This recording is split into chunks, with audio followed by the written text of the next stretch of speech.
dream stories for maybe our final episode this season. No, it won't be the final episode this season. You don't think so? I don't think so. Okay. Well, welcome to Dream Stories anyway. Welcome to Dream Stories. That's the first episode after what could have been our final episode ever. Okay. Yeah. Okay. Go ahead. So, did we already start? Yes, okay. we did. Yeah. Okay.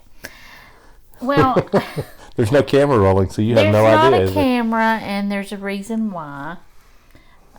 We had an incident that happened this week that prevents us from going to the studio. And it prevents the studio from coming to me where I'm at, too. Well, the studio's here is just with mics, and you're laying in the bed. Yes. You want me to say what happened, or do you want to talk about what happened? You can say what happened if you want to. Okay, You'll probably be kinder to me than I would to myself. Well, you were involved not in a hunting accident, but in a hunting... Accident while hunting. An accident while hunting, yeah. Yesterday you went to the woods just to blow off steam and just relax and get away from me. Yeah, let's be honest. We were fighting, and though we resolved things, nothing was wrong. No, nothing was wrong. Because we don't really have real bad fights. No, I mean, I might say you said this, and then you'll say no, I didn't. I'll say yes, you did, and then we don't have to recreate it. Okay. It's okay. So I went to the woods just to be quiet and First, still. I'd like to say I apologize for my behavior. You did, and I did too. We did not go. I didn't walk off on you or something like that. We didn't call each other. I just went to be quiet. We didn't call each other ugly names or anything. But, right. But yeah, you went to just be quiet in the woods, and before because we just need to be real. We were fighting, so let's be open with it. So yes, we weren't fighting. We were arguing. We had an argument earlier. Yeah. And you were okay. We were strongly disagreeing with each other on something. And there's a point to this. The point to this is, look, we can have a mini podcast if we can real quick. This is going to be a short version podcast, right? Yes, it is. So what was that? Go ahead. So the mini version would be that before you left, I said, Michael, don't fall out of a tree stand and die on me. And what did I say to you? You should pray that I don't die. I did, and I said, I promise I won't die. I promise I will not die. And I kept my promise. You did, thank God. Well, God kept my promise because I should not be alive. Right. So, God kept my promise. So, and I'm so thankful. It could have been so much worse, but you crawled to the truck after you fell off a tree stand ladder. I did. And for all the hunters out there who listen to this, I was using proper safety protocol. I'm not going into all the details, but I was doing proper safety protocol. I was actually inspecting a ladder stand. Yeah. And the top strap broke while I was up about 3 steps. Yeah, the problem was when it broke, it threw me off of a hillside and not just back onto the ground I'd climbed up from. Right. So I fell about 15 feet instead of about 4 feet. Yeah, on one side of the tree, you were only about 3 or 4 feet off the ground. On the other side of the tree, it was a ravine, and you just got thrown into that. Anyway, you wound up with 2 fractured vertebrae. Yes, I broke my back. You broke your back. That still seems weird to say that. It's a compression fraction, but it did not disrupt your spinal cord. So you have I have full use of my arms and legs, and although I'm alive. It is a very rough function right now because you're in so much pain, excruciating pain. And if I say anything really, really stupid while we're recording, it's because I'm on heavy pain medication. That or I have a back spasm. One of the two. That's true. Yeah. That's true. Well, I'm just grateful that you're here. I always fuss and complain about how I don't like recording videos. I don't like the way I look, and sometimes I get caught up in that. And but I love doing the podcast with you, and I always have enjoyed the podcast, talking about dreams, now God speaks to you.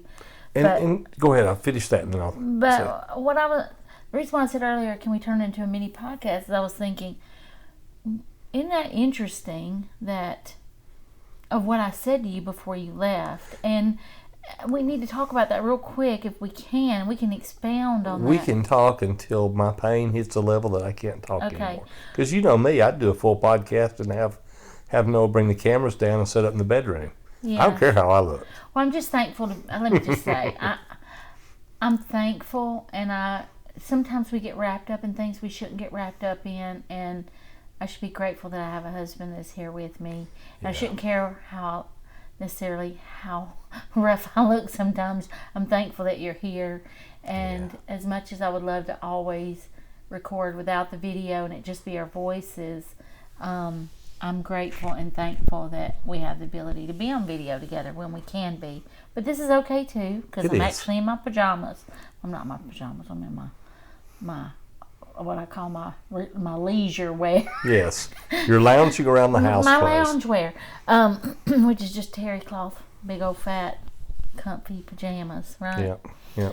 But anyway, I'm saying that to say, I say all that to say, what was happening when I said, I don't want you to go because we argued earlier today. I don't want you falling out of a tree stand and dying on me. And I reached around and I just hugged you and I was loving on you and you were like, well, just pray I don't. Yep, and I promise I won't. Which in reality, you know, we've been talking about, we're making some shifts with the podcast. Over the next several weeks. You're going to see some changes. And part of that change that we've been talking about for a good long while is to not be focused totally on dreams, but to be focused on how God speaks to us, period, and his supernatural nature, period. So we'll have a broader range of subjects that we're going to probably be talking about, and this is just a good way of bringing up one of the ways he speaks to us, because that was actually God speaking to us. Yeah. You know, he put that in your heart. You felt it as just an emotion, a feeling. Well, I actually kind of saw it happening, and I don't know, I thought, well, I'm just imagining that, you know. And then, did you know that Michelle told me she had the same thought as you were leaving? I did not know that. See, but that's, when we talk about dreams, we talk about something very, you know when you've had a dream. Sometimes we don't realize when God has spoken to us. Sometimes we don't realize dreams are God speaking to us, but then sometimes, even if we believe in and accept dreams as a way of God speaking, we don't recognize that sometimes thoughts and impressions on our spirit come from God. Yeah. And that, with both of you having that feeling, it clearly indicates that was a God kind of impression, so that something bad could happen. So what it actually did by vocalizing it is it drew a profession of faith out of me. I will not die. I will live and not die, and I will serve the Lord. What's that passage? Yeah. That's right. So you said the first thing that happened when you hit the ground really, really hard. I did. You almost hit your head on a rock, you said. I was about 6 inches from rocks, basketball-sized rocks on three sides, right hand, left hand, and behind my head. I couldn't, 6 inches in any direction, and I would be dead. What was your first thing that came out of your mouth? Well, when my eyes opened, not that I went unconscious, just, you got the breath knocked out of you. Your breath knocked out of you, close your eyes. When they opened up, my very first words verbally, out loud, out of my mouth was, Jesus, heal me. God, heal me. Because I knew at that point, I don't know if I'd put it all together, logically in my mind or not yet, but I knew at that point that this was after my life. This was something that was supposed to kill me. And while I hadn't put it together yet, I was actually continuing the profession or the declaration of faith that I had said as I left, which is, I promise I will not die. And then I said, but God, you've got to heal me so that I don't. What was the time distance from the time you fell, got the breath knocked out of you, and you collected yourself? You said you crawled to the truck. It took me about 10 minutes to get up on my knees to find my glasses and my stuff. And then it probably took me about 10 minutes to crawl up the side of the ravine or the hillside. And so it was probably about 30 minutes by the time from me falling to calling you. And then it was about 45 minutes for me to drive myself to the emergency room. Right. Because I had to walk about 300 yards to my truck. And I wasn't hurting. Well, let's back up. I was hurting, but I didn't think it was serious. And because I could walk okay and whatnot. So now by the time I got to the hospital after swelling set in and all that kind of stuff, they had to come out and get me out of the truck. I couldn't walk into the door. You're in bad I mean, I shape. could stand. I wasn't like paralysis. Yeah. I just could not move my feet sufficiently in the pain side of things. Yeah, when you called me and you could hardly talk because you were in pain, but you were restricting your breathing because you were hurting so bad. You were careful about even how you spoke, and not careful. You just couldn't. You were just hurting so bad it was hard for you to talk. And I kept saying, "Are you okay? Are you okay?" And you said, "I'm okay. I'm on bad roads." But that's not all it was. You were just really hurting too. Yeah, I was on bouncy roads, so every bounce was hurting. But the thing that struck me in the moment, I was with one of our sons, and that same son I was with when I told you, "Don't go, don't you fall out of a tree stand and die."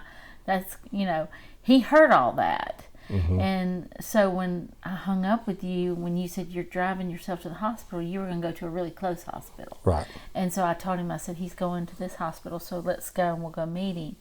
And he said, "What happened?" I told him. He goes, "Oh my goodness, Mom, you said that. You remember what you said to him earlier today?" And I said, "Yes." And it was just crazy how it happened, Yeah. and just how that came out of me. And when I've told everybody that happened, they're like, I said that, I told him, "Don't die. I'm afraid you'll die. Don't leave. I don't want you to fall out of a tree stand and die on me. Don't you die on me." And that's just such a weird statement to say. Yeah. You could say it was I out don't of fear. think you've ever done that before. I mean, you maybe told me to be careful and stuff like that, but not the way you did that day. No. So but that was just as powerful as a dream. Yeah. That was a thought or an impression that came from God. It wasn't metaphorical. It wasn't picture language. It was a literal thought or impression of something bad can happen. Yeah. And instead of saying, "I'm afraid," which you could easily have said, you didn't say that. You keep saying you said you were afraid of something bad would happen. You never said that verbally. What you Right. said verbally was, "Don't die."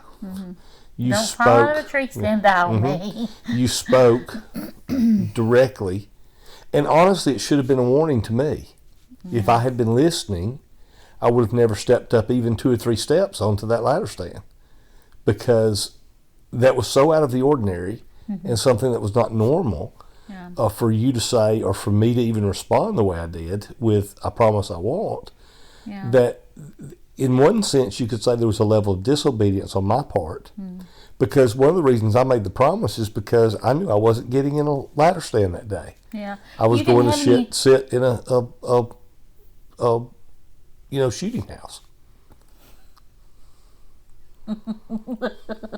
You're going to destroy the entire podcast now. No. No, we'll just deal with it. We'll move That was a on. slip of the tongue, and not.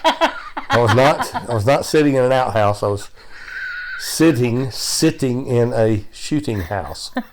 Okay. Listen, it's been a good podcast. It's been good. So we're not gonna destroy it just because of that. You can blame it on Percocet. Yes. Yes.